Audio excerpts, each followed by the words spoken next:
Welcome to Kenton's videos. Enjoy the video. You begin by verifying prerequisites: Windows 10 or 11 with admin rights and the VPN credentials from your provider or IT. Once you have the server address, username, password, and any pre-shared key, open Settings and go to Network and Internet VPN to add a connection. Make sure you select the correct VPN type, ICAV2 or L2TP/ISEC, because that determines encryption and port settings. Start now so you don't lose focus. This sets up the connection foundation.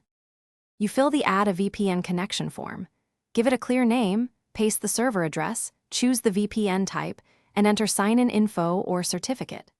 Once done, click Save and then Advanced Options to input the pre-shared key for L2TP/ISEC or select the client certificate for ICAV2.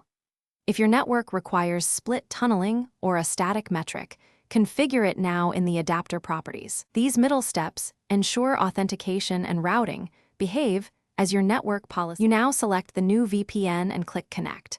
Watch the status change to connected and confirm you can reach resources.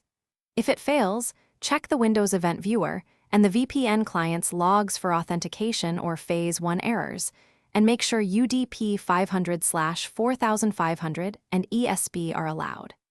If needed, reboot, re-enter credentials, or switch protocol between ICAV2 and L2TP/ISEC to test compatibility.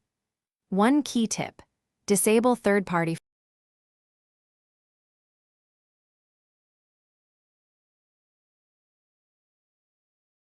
Thanks for watching. Consider subscribing if we helped you.